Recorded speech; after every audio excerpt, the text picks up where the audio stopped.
তাহাজ্জুদ পড়ার পরেও হারাম খাই, নামাজ পড়ার পরেও, হজ করার পরে যদি হারাম খাই, মিথ্যা কথা বলি, জেনা করি, বয়স 75 হয়ে গেছে এখনো জেনা ছাড়েনি, লা হাওলা ওয়ালা কুওয়াতা ইল্লা বিল্লাহ।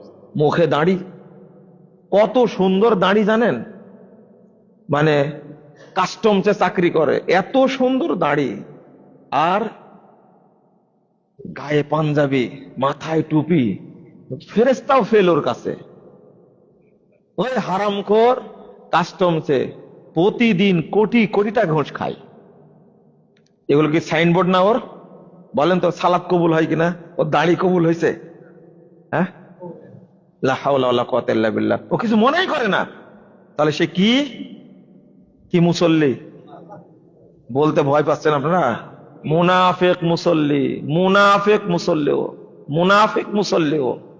আল্লাহ ওই জন্য রেখে দিছে, এত বড় অকম করো আবার নামাজ পড়ো।